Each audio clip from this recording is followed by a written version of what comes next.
anyway, Justin Gaethje comes in. Now, it's not our time to talk. We're not supposed to talk for another 4 hours or so. But he walks in, and he's got some radio interviews to do with some other people.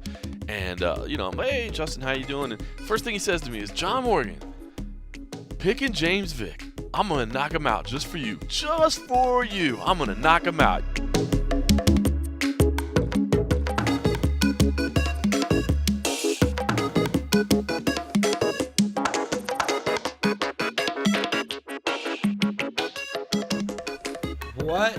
What up, everybody, and welcome back to yet another Sound of Violence podcast. This is our recap for the UFC Fight Night 135 Lincoln Gaethje versus Vick card. Good God, they're not making these names easy on us anymore. I am Pulver, and normally we do a show where we go through and tell you the MMA podcast you should catch, skip, and can't miss.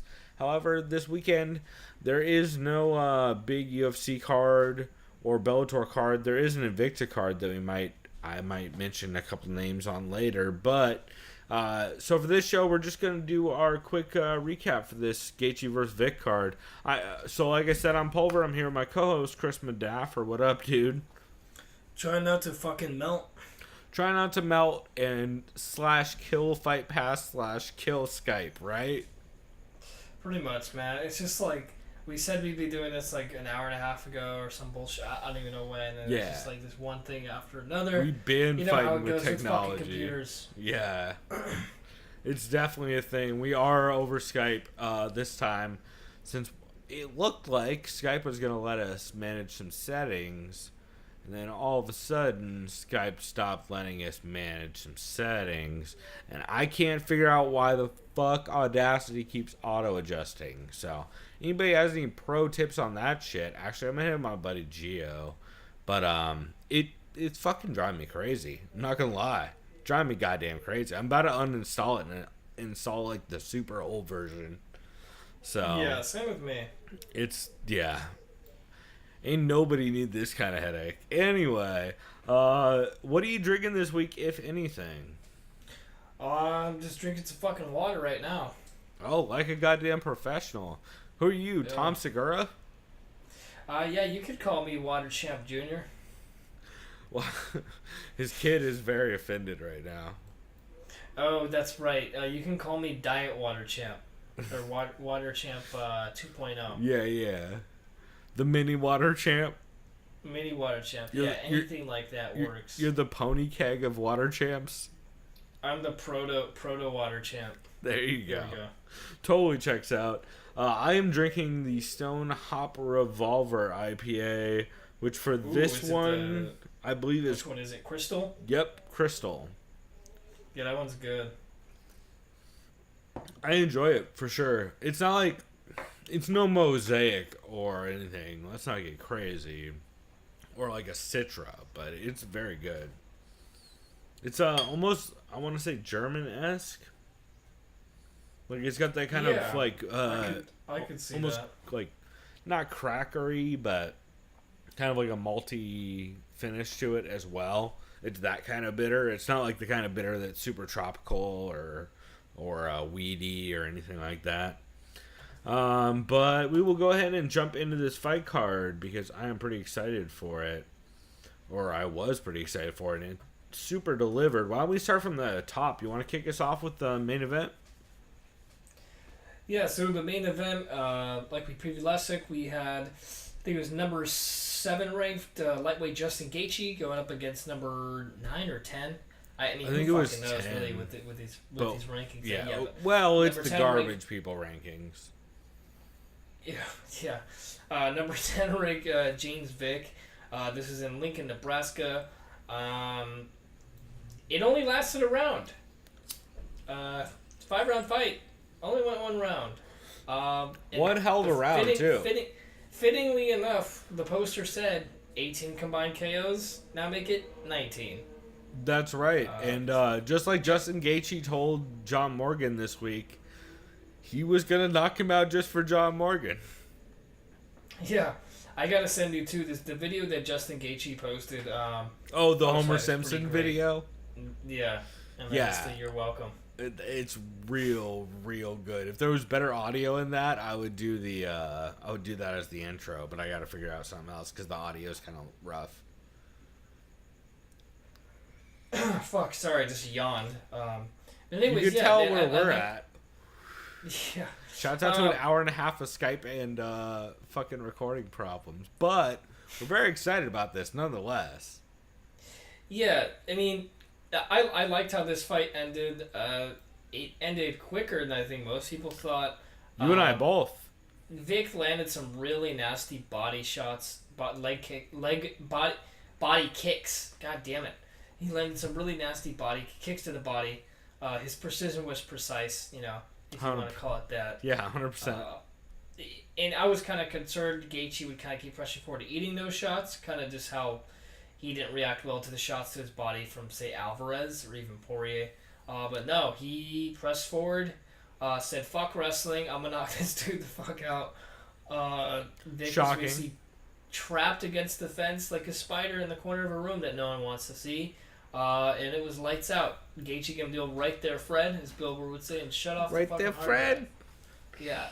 Yeah. He was looking for that overhand right a couple times throughout that fight and finally landed it. And man, did he land it! Yeah, goddamn timber. All 6'3" of James Vick. And James Vick went out fucking cold, dude. And Gaethje landed another one for good measure. And just had the biggest shit-eating grin on his face. Oh, he was so happy. Yeah. It's funny because, on Reddit, someone posted his head coach Trevor Whitman's reaction. It was just no reaction. It was just yeah. Cool. Trevor Whitman's like, oh, cool, we finally get to go home. Pretty much. Probably got a text from his wife about dinner or some shit, or if they have a kid, and he's like, oh, okay, alright. Justin's gonna win. Yeah, he's like, well, that took a little longer than I expected, but not much. So, I know we always ask this age-old question, where do these fighters go next? As for James Vick, I think he time off like a motherfucker. Yeah, that was a bad knockout. Shouts he was out falling to over in the cage and shit. And shouts out to not knowing where he is and being out. What was that tweet that we had liked or someone retweeted where the guy said, Lloyd Irvin is one of the last people I'd want checking in on my unconscious body. That's right. Shouts to Connor Rebush, who had the best joke ever about, oh yeah, if you're ever unconscious, Lloyd Irvin's probably the last person you ever want checking on you. Which is one of the best jokes around on MMA Twitter, for sure, that night. So, I know there's been talks of Gaethje fighting Al Iaquinta, but Al Iaquinta wanted to fight Kevin Lee again, but then Kevin Lee wanted to fight Gaethje. It's weird. I'm fine with... I guess if I were to pick, I just want to see Gaethje versus Lee. I just want to see the 155ers fucking fight in their 155 division. If I could add any more fights to 229, you do Gaethje versus Lee. So then you also have it just be a lightweight extravaganza. But if not, then put that shit at Madison Square Garden. Yeah. Well, there's so many high-level lightweights. They need more fights is what they need. And that depends on where Gaethje's at, too, if he wants to take some time off. Because that'd be a quick turnaround. Going into November. Yeah, evidently your boy Ali Abdelaziz, and by your boy I mean I don't know, somebody's boy, fucking Ramzan Kadyrov's boy, or the Fed's boy. Yeah, exactly. Ali Abdelaziz. He was saying 6 months in the press conference for the amount of time off, and Gaethje was like, the fuck. He's like, oh no, about 6 months. Yeah. So, I would not be surprised if we see him take time off. Yeah, I would not be surprised if we see him at the end of the year. He also said, I think he'll be on Madison Square Garden. One thing, I wouldn't be surprised. That seems a little soon of a turnaround.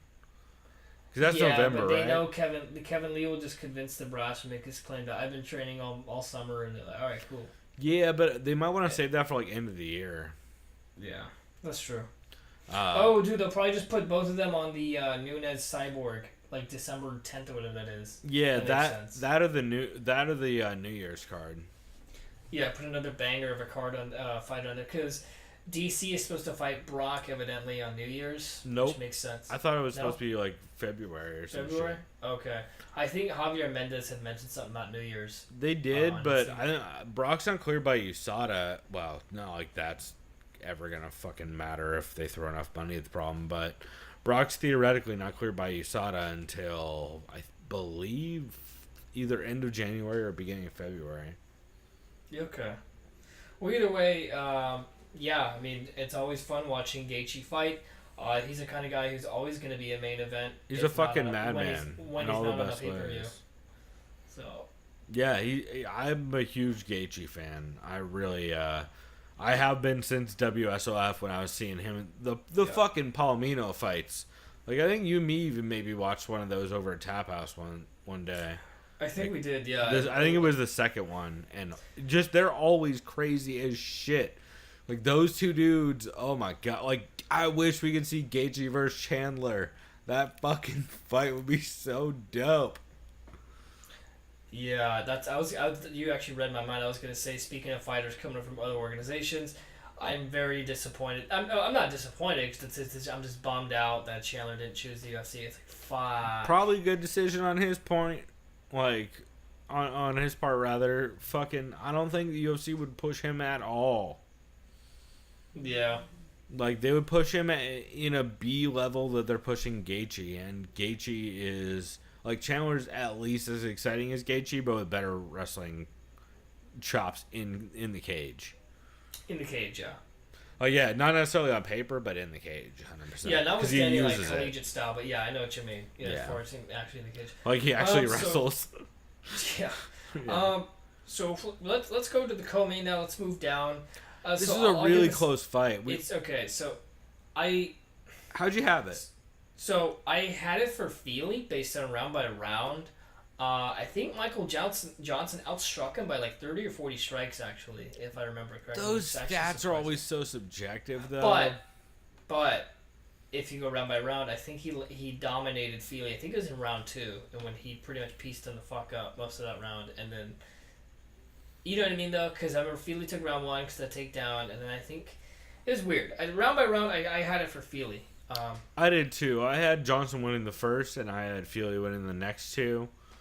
But I did pick Johnson by knockout in the first. So, honestly, I was just glad to see Johnson looking semi-competitive in the third round. Because that's not something we've seen a lot of from him, especially 145. Yeah, especially with the weight cut affecting his cardio. Yeah, and he looked pretty good, all things considered. Yeah, and I think he knows what things to work on. Granted, even though his head coach is Henry Hooft, so who fucking knows? I don't know. Yeah, boy, yeah. Yeah, so good. Although to be fair to Henry Hooft, he did not yell "Don't quit" at any point in this fight, so that's a help. Yeah. And he didn't walk away. So yeah. There's that. Yeah, good fight overall, decent fight. Yeah, I had these guys are still on the bottom rung, outside the top 15 in that division, if I remember. So we'll see where they go from there. And reasonably so. That division is stacked as shit. But I am excited to see both these years going forward, and I hope the UFC treats Feely like that was a win, because. You can't get much closer to a win than that, as far as I'm concerned. Which brings us to our next fight, where I think someone did get robbed a little bit, even more than the Andre Feely fight, despite it, again, being fairly close. And that's not just because I'm a homer and I love Angela Hill to death. So I definitely see why they gave it to Casey, and I actually don't disagree with it at all. Really? Because I totally do. Like, I don't disagree in the fact like that's wrong, like straight up. Oh, it's not crazy, but they're wrong. Yeah, it's. I think it was the second round. I can't remember what round it was. There's one round I think where Casey clearly won, and then there's one where I think it was just that third round. But if I look back at it again, so I don't disagree with it just because that third round was so fucking close. Yeah. But Angela Hill did land a lot of those late punches with like the final 10-15 seconds remaining. So she kind of had like the slip and dips, and it kept hitting with like the counter overhand right. Casey, I think, was just nailing her with the jab, if I remember. Yeah, I mean, Casey was throwing out a lot. She just wasn't landing with a lot. Yeah. I don't know. This was a close fight, too. I think it goes either way. I think... Kind of put it. I think what might have gotten Casey the nod, unfortunately, that shouts out to bad judges, because I do believe... Didn't she get a mat return, basically? Yeah, she got a couple takedowns, so like semi-takedowns, where she did absolutely nothing with them, and I think that probably ended up getting her rounds, which is real garbage. That, and she looks more aggressive when she throws, because she winds up on everything. So I think, and if I remember right, Sal D'Amato was one of the judges on this. So that combination is unfortunately real likely to not help Angie, but I thought Angie pretty clearly outworked her. If you count the leg kicks in this fight, it's not really that close even, as far as I was concerned, but I mean, it was still a close fight overall. I just would have expected to see a little bit more consistent judging on that one. Yeah, I agreed. And like you said, sometimes it's those instances where it's too close to call, or it's... Yeah. Love to see a rematch, be honest. Like, not necessarily next, but down the line. Yeah, down the line. I wouldn't mind. Can't be mad at that. Yeah, I think it'd be fun. Next fight, we 100% nailed the call on. Oh, shit. So, you know what? I should mention, in the first 3 fights, we both had Gaethje by third-round knockout. That turned out to be a first-round knockout. We both had Johnson by KO. You had second, I had first. That turned out to be a Johnson decision. Both had Angie by decision, which I still would argue we might have gotten correct. And then for this fight, Jake Ellenberger versus Brian Barberena, we didn't even really discuss it. We just said first round knockout for Brian Barberena because the UFC hates their former stars. I'm just gonna leave it at that. Like, I actually don't even really want to go over it because I just want to give shouts to Jake Ellenberger for retiring. So he retired, right? Yeah. Okay. Which shouts to that. Yeah, we gave him mad props last week. This dude's fought everyone. He was a killer in his prime. Dude had a fucking gnarly right hand. And he's a good wrestler, so I'd like to see him in something like submission. I always say this, but anybody who's a good wrestler, I like seeing in submission underground or one of those sub-only leagues. If you're a good wrestler, dude, you can give the shop shutdown to a lot of dudes. And I'm one of the few people who really enjoys that shit. Shouts to Ben Askren and John Fitch. Hell yeah. Shout to them. Flow Combat, I think, was that the submission underground or the ones that put that on? Yeah, with Chael. Okay. But yeah, cool. Man, overall just impressive from Brian Barberena, but also fuck you doing UFC. Like, this is some savage ass matchmaking that should not be happening in 2018. Yeah. And somebody should probably get fined for putting that fight on. Davidson Figueiredo took on John Moraga. Davison Figueiredo. Figueiredo. This just proves at this point, yes, John Moraga was kind of well known at that flyweight division. To be fair, I thought Figueiredo. We both had Moraga in this, right? Yeah, Figueiredo was one of those guys. Yes, he's undefeated, but who has he fought? This kind of proves this guy's looking pretty legit if he can just dispatch Moraga. Hell yes, he is. And especially the way he did it, because I thought Moraga would at least be able to hang on the ground in scrambles with them, which he did a little bit early on, but once Figueiredo got on top, it was not much happening after that. It was just a total shutout. And then in the second, they started back on the feet, and it was a little bit of back and forth, and holy shit, he just completely blasted him with that liver shot. It was real nasty. Yeah. I mean, honestly, anytime we see just a body shot just crumple someone, most of the time it's to the liver or the solar plexus, kind of like above your sternum, or like, what is it, right in the chest? Like when you get kneed there or some shit. Yeah, It's like that spot that. It's worse than that. Like, the liver just shuts down the whole fucking body. Shouts to Boss Hooten. Yeah. Either way, I feel like Figueiredo, based on how he beat Moraga, just kind of almost give him anyone at that division. Well, not anyone, but give him a top guy. Yeah, I mean, he easily just cemented himself in the top 10 in that division, if not top 5. Fuck it, see what he can do against like Ray Borg. I don't know. Yeah, because I think he was like 14 coming into this or something crazy like that. Yeah, Ray Borg's probably like number 3 or 4 or something. Dude, I think he would fuck up Ray Borg, to be honest. It could be interesting. I kind of wish they didn't get rid of Joe Soto. Did he fight Joe Soto yet? I don't think Soto ever went down to flyweight, did he? Unless he can make that weight. Oh, that's right. I forgot. Soto's smaller. No. So you mean bigger? Oh my God, you're right. Okay, this dude is the same like size as Joe Soto, though. This is why it's fucking me up. It's because this dude's huge for 25. I forgot he's just 25. Yeah.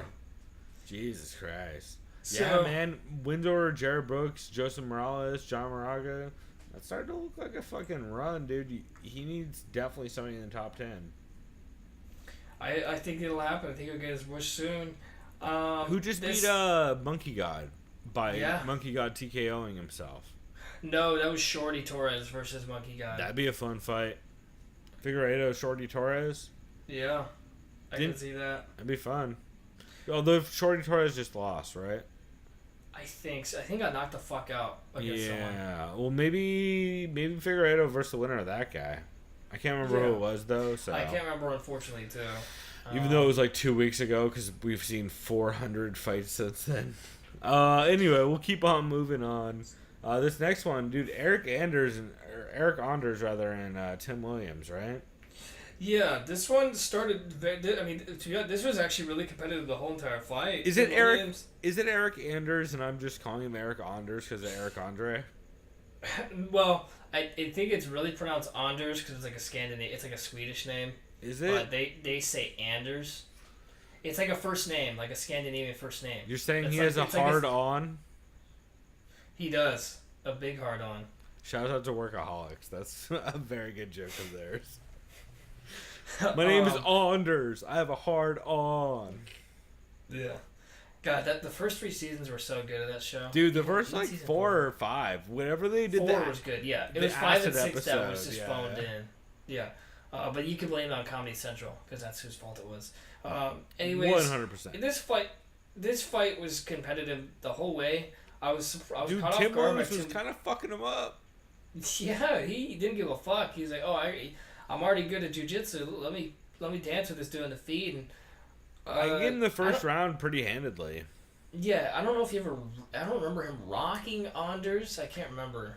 Not like rocking him badly, but he was clipping him over and over, and then he did hit a late takedown in the first, so I gave the first round to him.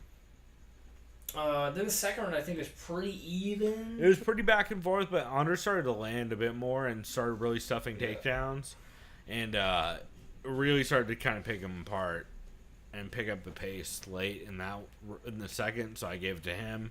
And then third round was pretty close up until 30 seconds left.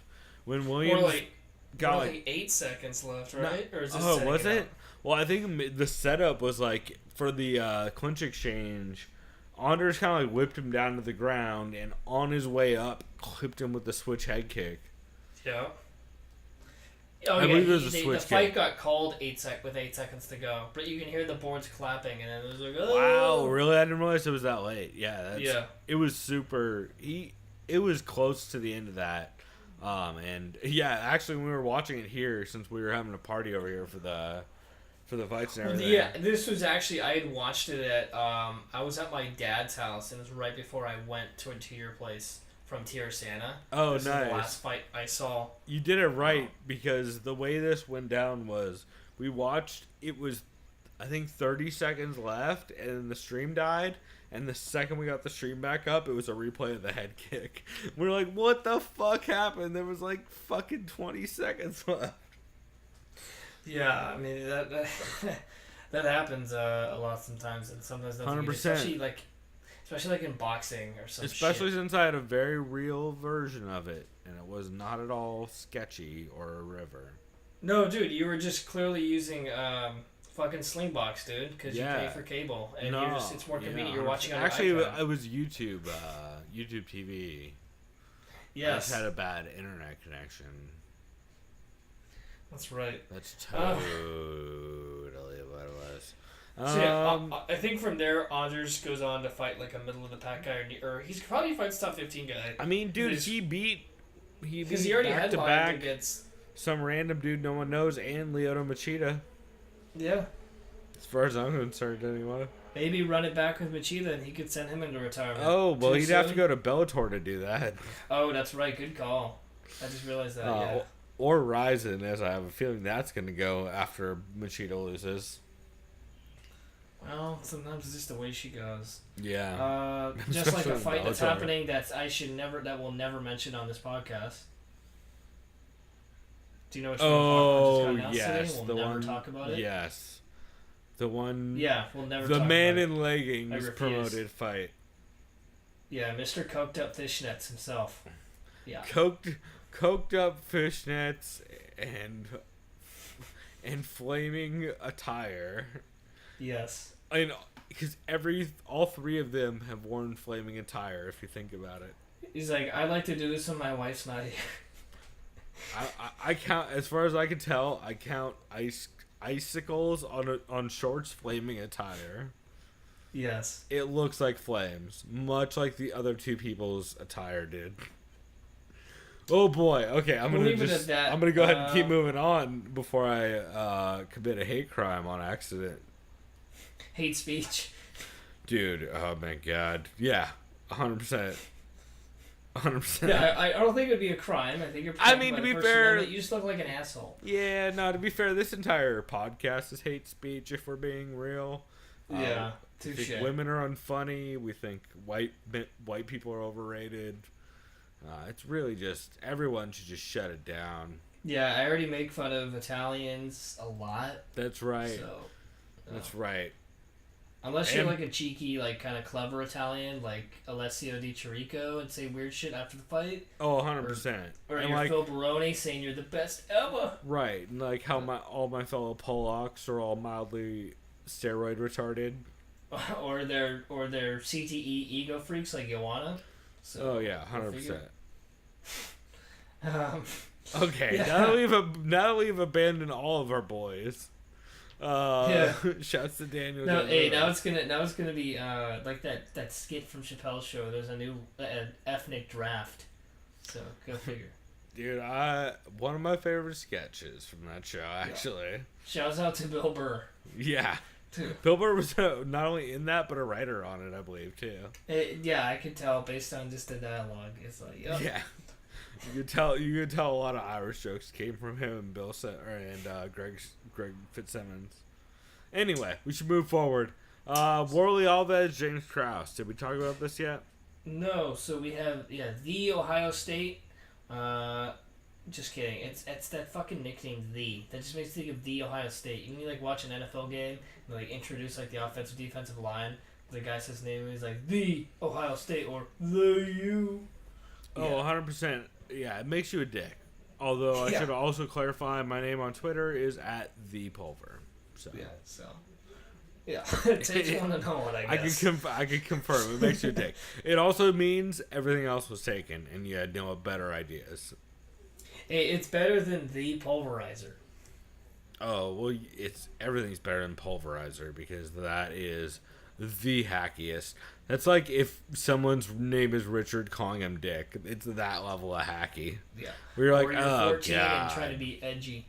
But anyways, James Krause got the KO TKO finish, the knee and punches.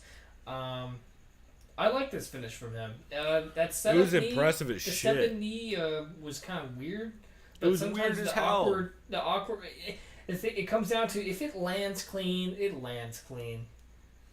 100%, and it did. It landed very clean, but it was awkward as fuck when he did it. Since it was from the lead leg and it was a step-in knee, he covered a weird amount of distance with it. Like, I expected when I first saw him throw it, I thought it was a jumping switch knee or a double jump knee. How everybody refers to it as a different fucking name, but you know what I mean, where you feint you fake one knee and throw the second one. And Yeah. He didn't do that. He just stepped all the way through forward with his lead leg in a knee shape, and it fucking clipped him and wobbled the shit out of Warlley Alves, in which point James Krause threw 6 or 7 super sharp hooks to the chin. Like, that accuracy at the end of that was pretty impressive. Yeah, like, he was just throwing some wing, but fuck it, dude. Like we were saying, if it lands clean, it lands clean. And so he got that good finish. I mean, 100%. And it wasn't crazy impressive or bombs he was throwing. He was just very accurate and, like, just an onslaught to the point where Warlley never even pretended to come back from it, really. Why don't we jump to the next one, man? Holy shit, this fight was crazy as hell, right? dude, I love this goddamn fight. This is fucking great. Loved every second of it. I just had you watch this right before we recorded, basically, and man, was it wild as shit, right? Yeah, I remember the first time I asked you, I'm like, so clearly this dude's broken his elbow, right? It sure as fuck looked like it, or at least snapped some part of his arm. Or he's Gumby, or he did gymnastics. Like, those are the three options. You've broken limbs multiple times, or you don't feel it anymore. You did gymnastics as a kid, or you're Gumby. Yeah, so. He's just double jointed as a motherfucker, evidently. He said to John Morgan in an interview that he heard it popping a ton, but he didn't give a fuck. That sounds healthy. Yeah, he's like, well, hey, it can keep popping. Like, as long as he doesn't get my back and choke me out, I can keep going. That's like when Woodley had fucked up his rotator cuff or his shoulder against mine. He's like, yeah, I heard grinding. Yeah, man. Oh, grinding is a rough one. As someone who broke his leg Anderson Silva style and then tried to stand on it, I can tell you, bone on bone grinding, the worst feeling ever. Yeah. My right leg or whatever leg it is you broke, I feel that phantom pain right now. You describing it, so thank you. It's the worst because the way I always describe it is imagine taking 2 broken pieces of cereal and mashing the broken pieces together and twisting but inside of your body. Cool. Yeah, it's a bad. It sounds pretty metal. It sounds pretty metal, though. You could also use like a shitty hacked off piece of wood against another shitty hacked off piece of wood and just trying to rotate them together and put weight on it. Yeah, it's not good. It doesn't feel good. It feels real awkward. So this next fight... So, hey, also, all you kids out there, don't skate down hills when you can't see the turn coming. Because you might hit a van. Yeah, just don't trust other drivers. And also they don't see you. They see their phone. Also, don't trust your little brother that says, I gotta take a piss. It's probably fine. Alright, so we're about to talk about Sandhagen? No, but that's what we just talked about. Oh, sorry. Finished talking about it, right? Oh, yeah, so, sorry, he was getting his arm destroyed. He's in an arm bar. Yeah. He ended up reversing out of it. He shoved the heel off. He flipped over. He slipped out his head in between the leg position that caused the arm bar. Yeah, he basically so he escaped, turned off of it. Basically just had nasty fucking ground and pound. Super nasty for the entire rest of the round, which probably could have been stopped towards the end of that. Yeah. The ref did not stop it, though. I was impressed either way, dude. I just loved how that ended. I felt happy for the guy. I didn't even fucking know the guy. I was like, fuck yeah, woo, you know. Yeah, well, and like we said, so you ended that round dropping bombs the entire time. The ref never stopped it. He came out in the second. He immediately landed another big shot and rocked him, and then pounded on him more, and then finally the ref called it, which he mentioned afterwards. I had to say to the ref, like, hey, you realize he's not doing anything, so I'm going to throw a couple more hard shots, and then he did, and the ref stopped it. Yep. But, yeah, rough stoppage. It probably could have been stopped in the first round, but hell of a comeback for Sandhagen, and definitely that dude's coming out party. I've been seeing a ton of articles and stuff out there about him. So this next fight you'll have to describe for me. Yeah, this is the only one I didn't see. Sanchez Perez went exactly like I thought it would if I would have picked this fight correctly. I picked Perez by sub. You picked him by TKO, and I mostly that was because I thought Sanchez would do the same thing he did in his last fight, which is come out way too aggressive and gas himself. He did not do that. He paced himself very well and 100% won this fight by just outworking Perez both in the pace of the fight and in the clinch especially. Like his clinch wrestling won him that fight pretty clearly. I think I had 30-27 at the end, just because his clinch wrestling was absolutely on point and it gassed him so bad to the point where Perez didn't really. He was just throwing random giant bombs to try and win it back. Yeah, I mean, it sounds like. I mean, yeah, it sounds like basically how you thought it would go. It's up, like you said. The opposite, yeah. I think we even said that's the way for him to win, and I'm actually kind of excited to see it because it means that dude's gonna have probably a decent place in that division considering the weight class. Because I believe that was a 185. Yeah, I mean, I like that division right now. Basically, that division is. I like parts of that division. The best parts of that division is literally on display at Madison Square Garden, and everything that goes down at that pay-per-view will change the middleweight division just entirely. 100%. So yeah, I'll tune in. I mean, I don't know what the main event is. I know it was supposed to be Romero and Costa, but that's not happening now. So like, yeah. Who fucking knows? Yeah. Yeah, you still got Weidman, Rockhold 2. You still, I think, got Derek Brunson and Adesanya. There's a couple other more middleweight fights. And you got David Branch on there. I think is fighting someone. Something like that. Yeah. So, could be interesting. Hopefully, fingers crossed. Yeah. Cool. This next fight I saw as well, or I did see.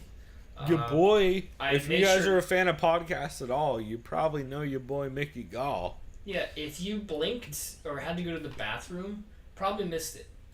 Which I did. I had to go grab ice from 7-Eleven for the party. I came back. I was like, oh, this fight hasn't started yet. I'm going to unload some of these beers into this cooler.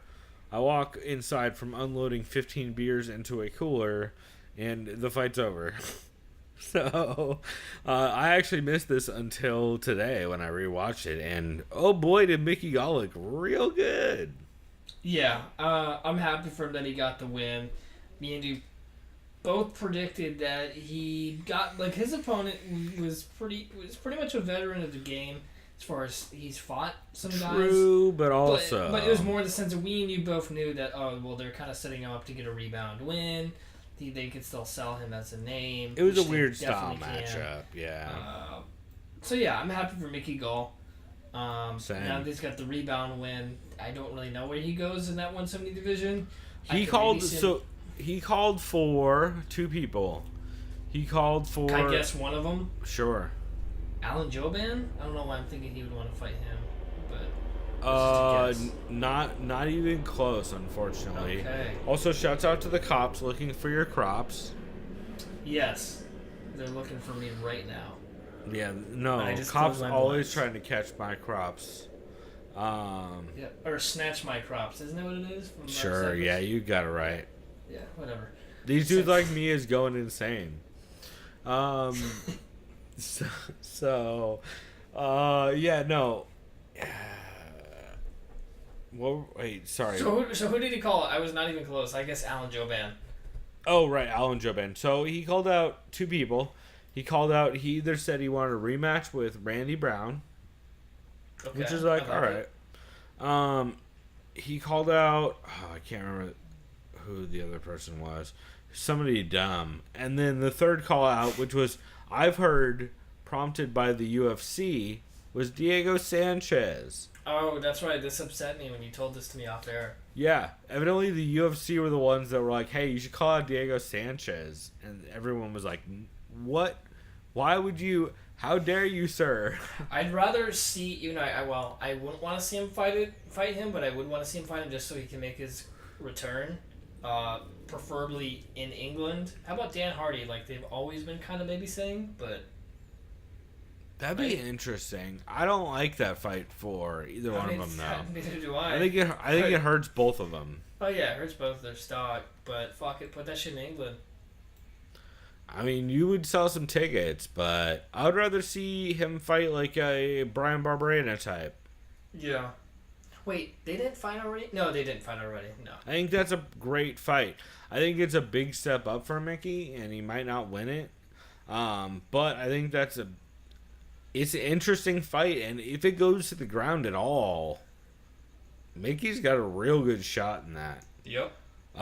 But also you got to realize Barberena's training out of the lab, so I don't know. That might be too big a step up. But there are dudes in that division that I would not mind seeing him fight for sure. So this next fight. Oh boy, this fight. It was interesting. Yeah. It went almost like I called, and then all of a sudden I found out JoJo was training with Roxy. My cousin. Yeah, your cousin. Yeah, what's funny is I had no fucking clue that Roxanne was in her corner. Because what I usually do nowadays, since of spoilers, I'm never on Instagram during fight cards. Because motherfuckers be spoiling shit. Yeah, crazy, that's especially true. on the fight on the non-pay-per-views. Well, actually, that's not true. They spoil shit like crazy on the pay-per-views. So Yeah. I'm like it. Yeah. So yeah, it was cool that you mentioned that. And once I watched the fight today, I was like, oh, cool, there she is. And yeah, JoJo's at a syndicate. That was rad. That she was able to slap on that big triangle. I think we armbar kind of type thing. Exactly. I think we did mention that she was at Syndicate, but I don't think we mentioned that she was like training specifically with Roxy at Syndicate, which is kind of a big difference. And 100% she won the fight thanks to Roxy. Without Roxanne Modafferi, she would not have won that fight. I will put $1 million, billion, trillion dollars on that. Put $1,000 on it. Well, there's no. I mean, there. Okay, you want to bet me $1,000 that it's because of Roxy? There's 0% way to prove it. Yeah, it's been someone else, not me. Well, it's hard to make money off bets you can't prove. Talk to Eddie Broad about that. Yeah. Yeah, we all know 7-Eleven was a part-time job. So. That's right. Alex Jones would be so rich if he could make money off things you can't prove. By the way, this is off topic, but is it? Okay, it's MMA. Well, no, I'm not saying like why you're saying Alex Jones. I'm saying speaking of Alex Jones, you know that new Spider-Man game coming out that's going to be probably fantastic in a week. I'm very excited about it. Yeah, J. Jonah Jameson. So you know how he's usually the editor-in-chief of the Daily Bugle. He's like Peter Parker's boss.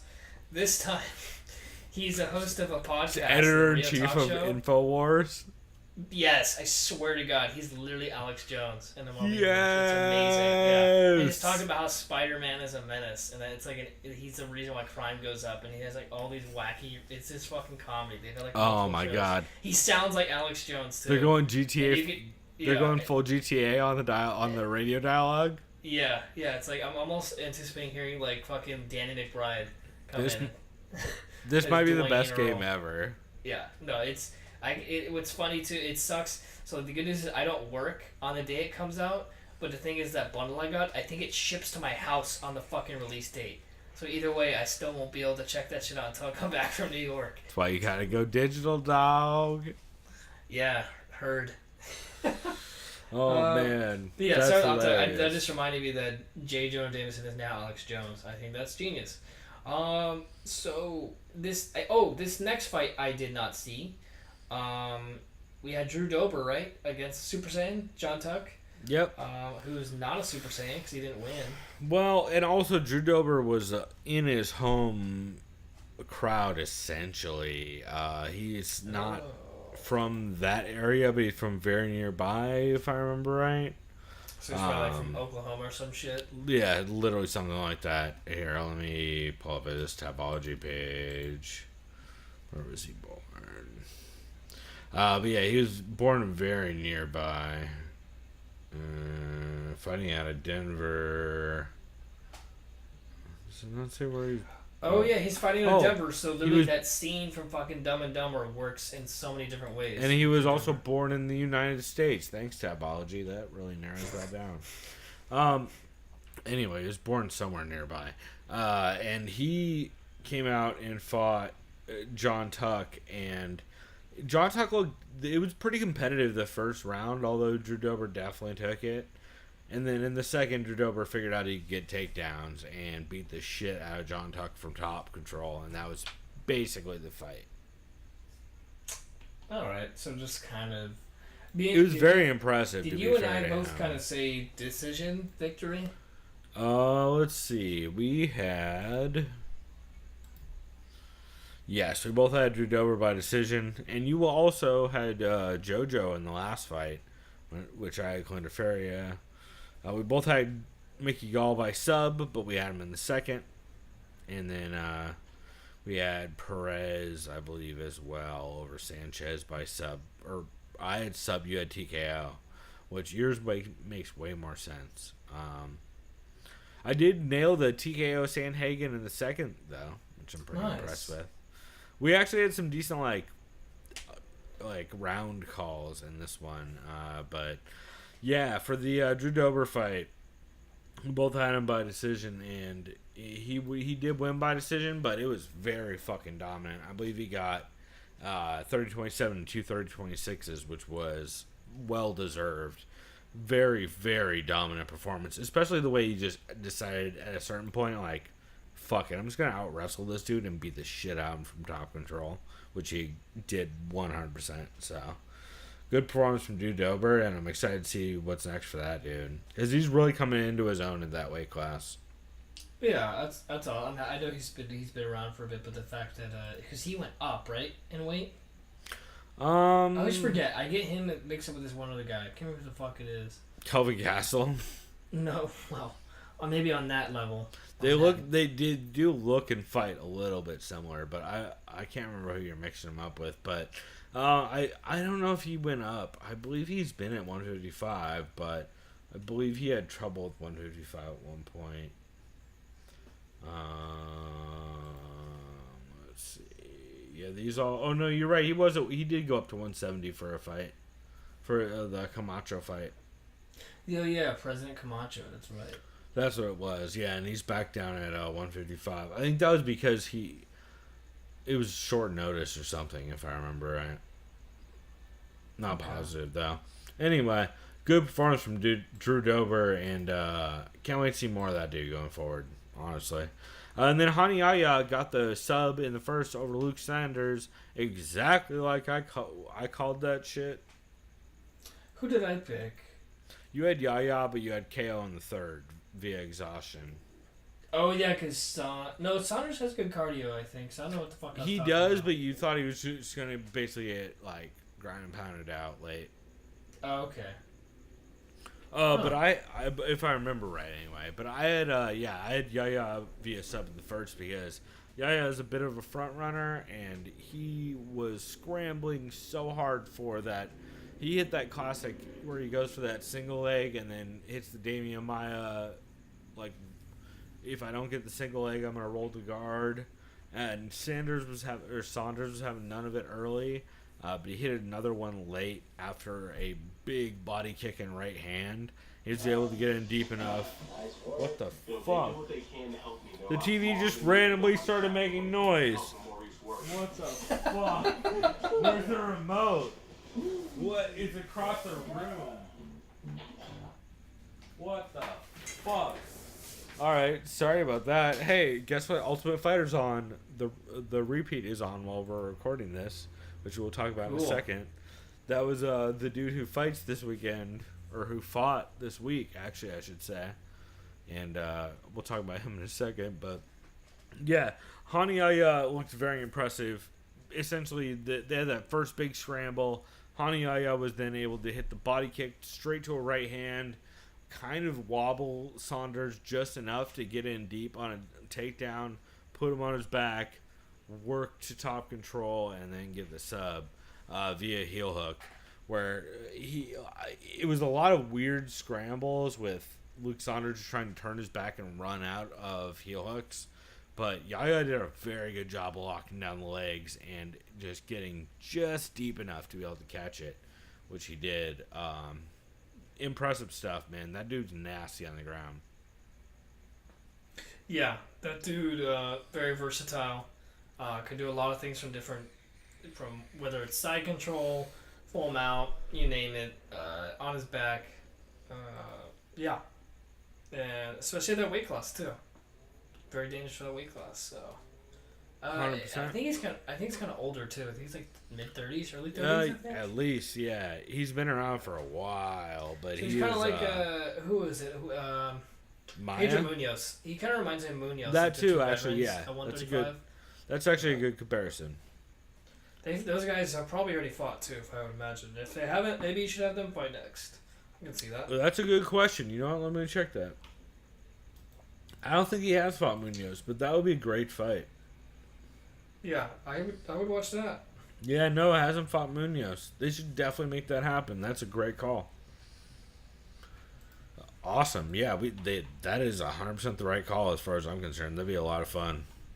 That's like one of those Joe Soto, Honey kind of fights where you're like, I don't know what's going to happen type shit. Yeah. Which I'm bummed out they got rid of. They let Joe Soto go this week. That seemed like a weird call. Yeah. But I get it, I guess, but yeah, I don't know. Yeah. All right, so Tough 28. I want to give a quick recap because that season 28, episode 1 debuted today. It was weird as shit, dude. I don't think Kelvin and Whitaker give. Let me put it this way: I don't think Whitaker gives a fuck about Tough. Just like he didn't give a fuck about Tough when he was on Tough. Yes, exactly. Yeah. And I don't blame him at all, because he doesn't have to do anything to get paid. It's like, is this one of those things where like, hey Robert, your next opponent's gonna be Kelvin, but hear me out, Robert. You both have been on Tough, so now you're both coaching. 100%. That's how they're pitching this season. Not only are these two former Tough winners, oh yeah, and they both won. They are future champions and title contenders. Tough 28, hookers and ladies. I'm calling the heavyweights hookers because they have far less talent. So yeah, man. So they had a heavyweight fight this week. It was against a dude who is he was maybe 6 inches to a foot taller than his opponent. Okay. So his opponent is probably 5'9" and really wide? 5'9" is probably generous. Ooh, dude was huge compared to him. It was fucked up. Also, here's a couple things that really worry me about this season. Based on his picks, I'm thinking Kelvin Gastelum clearly scouted the 145 class, which is all women, way more than Robert Whitaker did. Because Bobby Knuckles' 145 class picks made zero fucking sense. Kelvin Gastelum picked up Panicky and Zod. He picked up Macy Chasson. He picked up everybody worth picking up. And then how the fuck do you morons pick Katharina Linner last? I don't mean to talk shit on fighters, but no one did their homework. Katharina Linner is coming off a decision loss to... I recognize that name. Isn't she a German fighter from Invicta? Exactly. You would know her as the one who posted the picture with all the naked dudes. She's also coming off the decision loss to Sarah Kaufman. For the fucking title, if I remember right. Or at least for a main event. Very recently. It blows my fucking mind, man. I don't understand how the fuck no one does enough research to realize, hey, we should pick up probably the most decorated person in this division outside of Panicky and Zod. Also, none of these women are 145ers except for Macy Chasson, basically. So, what the fuck? Like, it's just gonna be a mess of a fucking tough season. I don't know what's going on. Kelvin has the 145ers training with the heavyweights, like doing light sparring. Oh boy. Whitaker has his team playing soccer in the gym with a tiny soccer ball and having them work light sparring with no contact. So it's just like, oh, by the way, guys, so this is going to be the last season. No, they wouldn't tell me it's They already said there's going to be another season of Tough, which is fucking insane, considering they already sold the building Tough has happened in since the beginning. So I don't know what the fuck is happening. Let's see. The dude Maurice Green, who fought this week, he crochets, which I'm a big fan of. Well, I fucking love Maurice Green. Maurice Green is my dude on this season of Tough. So far, I learned about him that he crochets. Oh, sorry. I'm dropping shit. Maurice sounds like you just hit a crochet ball right there. Well, this will lead perfectly into my next segment where I talk about how Maurice is drinking beer daily in the lead up to his fight. Like a goddamn champion. He's a heavyweight. Yeah, but also drinking like the day before his fight. Also, Macy Chasson, who I'm a huge fan of, fighter out of New Orleans, who's an Invicta veteran. I really like Macy Chasson. I think she actually has a decent chance. She's one of the few actual 145ers in this division. She's fought at 155 even. Her and Maurice took a shot of tequila the night before his fight. At least according to the editing. I don't know if the editing's different or what. But they took a shot of tequila. And then Maurice took a second shot of tequila. Oh boy. Yeah. And then, so the fight actually happens with Maurice and I'm going to go and butcher this dude's name, Misiala. I think it's Misiala, Mysiala. And Maurice is a good, like I said, almost a foot taller than this dude. He comes out clearly out-muscling and outworking PM early. I'm going to call him PM because his first name is unfucking pronounceable. His last name is Misiala, which I'm going to butcher. And then Green just starts bombing on him, landing huge knees and elbows, and just about fucking kills him with an uppercut. It is nasty as shit. Finish him with the old tequila uppercut shot? Dude, it's fucking nasty. It's like Brian Ortega, Frankie Edgar, nasty for an uppercut. Where the dude comes off the ground and crumples against the cage. Ooh. It was bad. It was real nasty. Ooh, but now I really want to see it. Yeah, it's worth watching. I'm sure it's all over Twitter by now, but it's a nasty finish. And then this is why this season I think is going to be hot garbage. Number one, there's a couple of the women in the house and a couple of the dudes in the house who keep saying like, "Hey, no mad, it's co-ed." Wait, what did you say? Yeah, like, not mad, this is a co-ed season. No.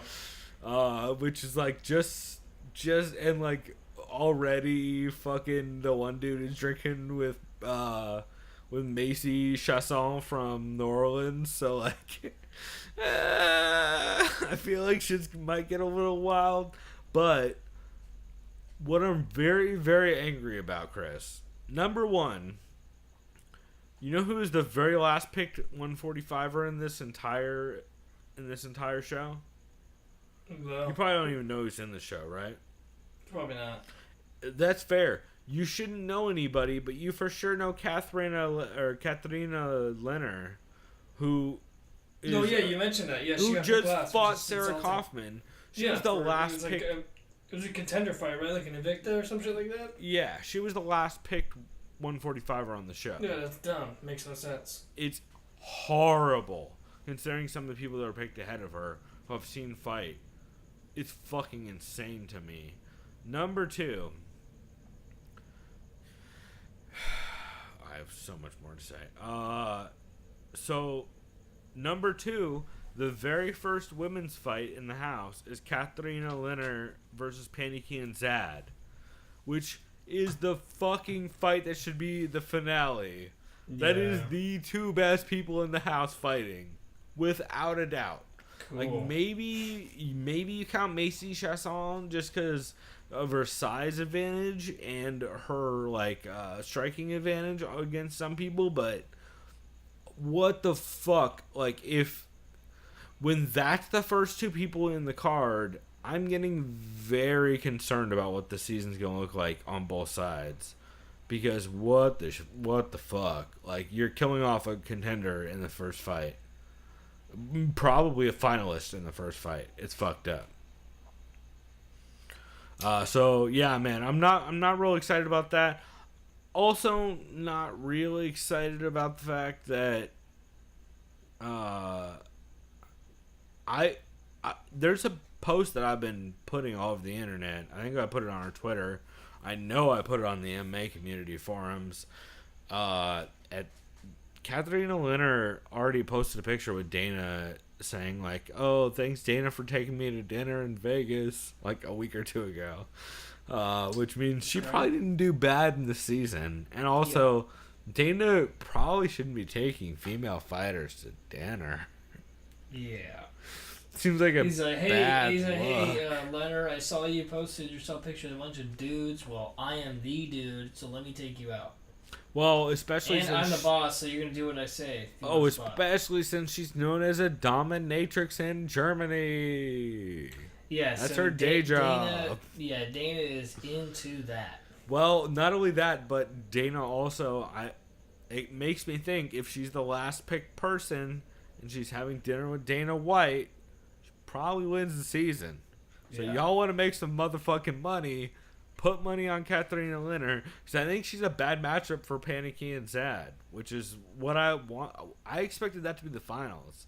So I don't know if those odds are still out there or whatever, but because I don't know how tough odds work anymore. Like, I don't know if it's like pro wrestling where they still put them out or not. But holy shit, you should put some money on Katharina Linner, because go ahead and do there's no fucking way she loses this fight. I would have been less confident if I hadn't seen that post from her. So, oh boy, yeah, man. I don't know. Maybe she's the Josh Gross of this season of Tough, but should be an interesting one nonetheless. But I am concerned about what it's gonna look like.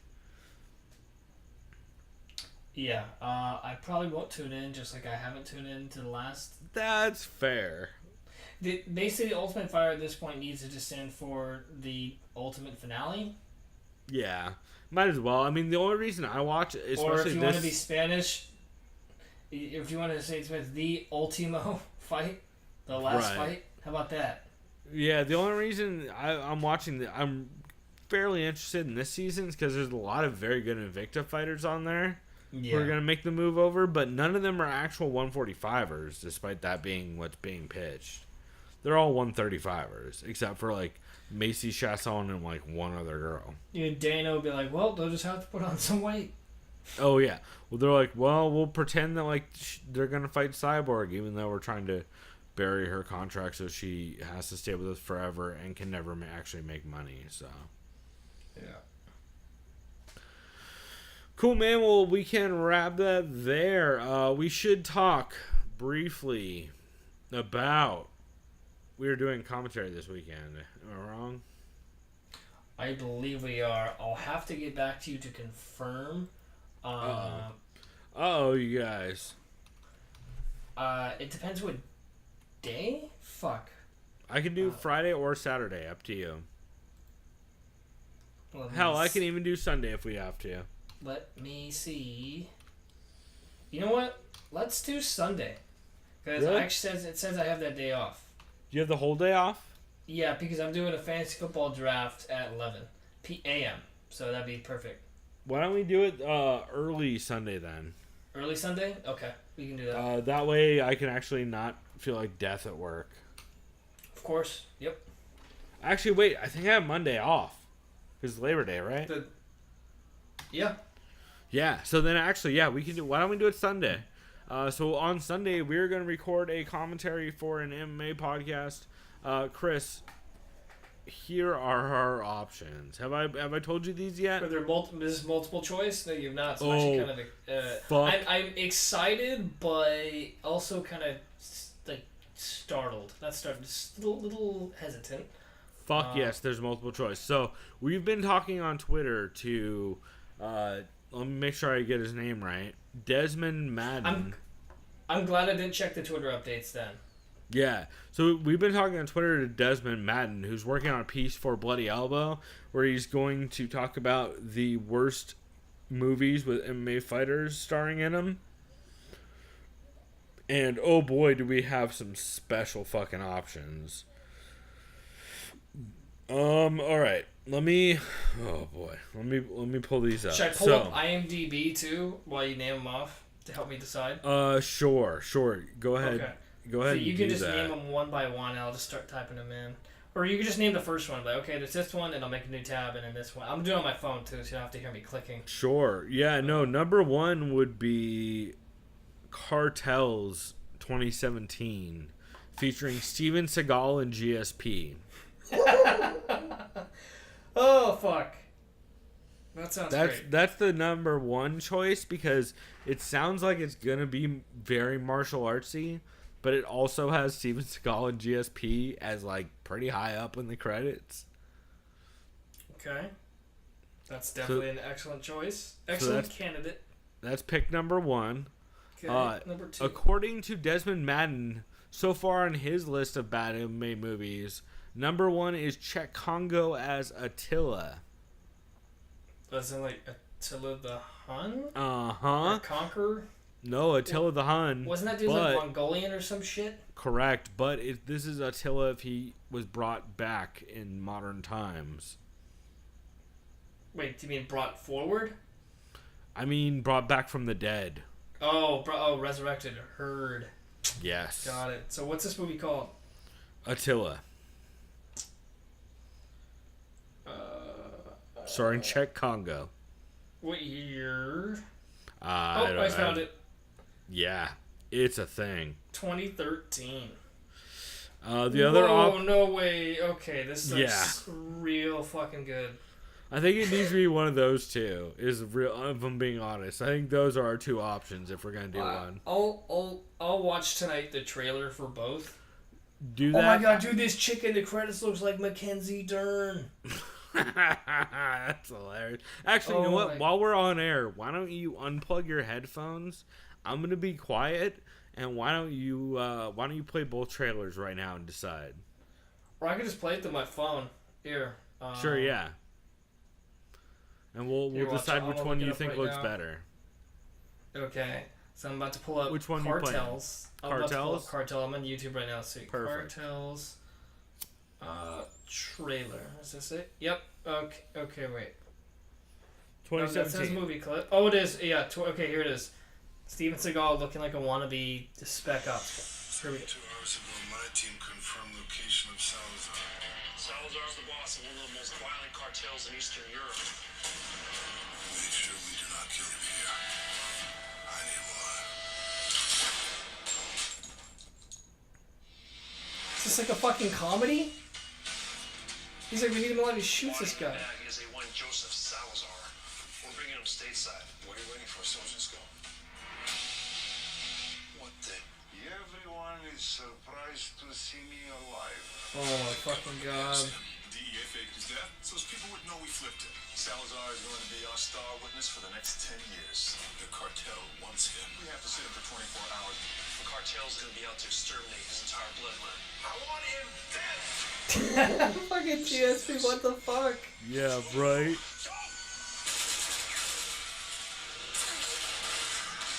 And I like how his name is Salazar, so like, he can't do like a Hispanic accent, so let's just make him sound Russian and just fuck everything up.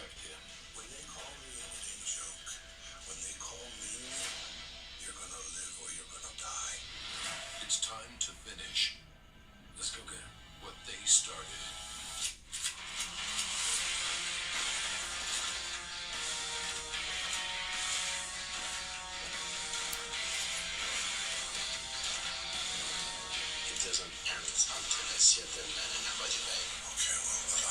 How long is this fucking trailer? 2 minutes. Oh my god. Luke Goss is like the failed martial artist or something bullshit. Well, Steven Seagal is just an actor, obviously. You can just tell this Luke Goss guy is a good. GSP Superman Punch, that checks out. Hey, oh wow, in select theaters on iTunes July 7th, so it came out on my fucking birthday last year. That is I think sad. we might have to just do that. Should I just... Okay, wait, didn't you... How many choices did you have? Attila was the other one. Okay, so can I just see the trailer for that? 'Cause Yeah, that sounds let's watch worse. the Attila featuring Czech Congo trailer. Okay. It's equally ridiculous, if not more so. Dude, there's so many Attila the Hun trailers. Holy fuck. Yeah, but it's 2017. Or no, it's 20 whatever. Just do 13. Attila Czech Oh, here Congo. it is. 2013. Yeah. Trailers that's a right. minute long? What? Yeah. Yeah. Okay, that means that's their budget, so let's see it. No, it means you can only throw so. Okay, that's his. Okay. 1,500 years ago. The world trouble. Another terror of Attila.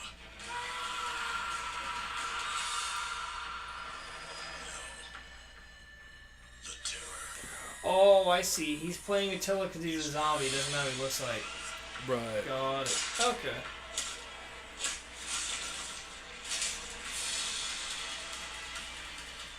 Only an elite squad can stop him.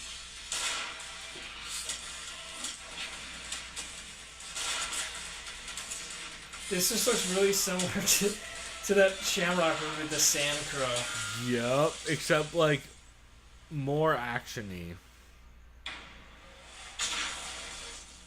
Nice good shot.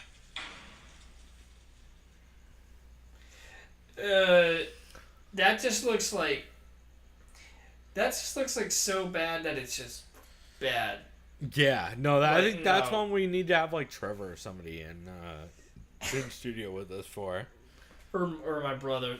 Yeah, no, let's I'm thinking we do the first one. let's do Cartels. Even though I can't stand Steven Seagal. I think that'll make it better. Yeah. Yeah, let's do Perfect. that. So we will be back on Saturday. What did we say? Sunday. Sunday. This Yeah, coming Sunday. so we'll probably have the episode up Sunday night-ish for a commentary for the movie Cartels from 2017. We'll have all the info of where to find it, but that should be a fucking mess. Go ahead and watch the trailer in the meantime if you want, because oh boy is it a thing. And then, Chris, is there anything else you wanted to add? Not at the moment. I'll probably add some stuff before the commentary on Sunday.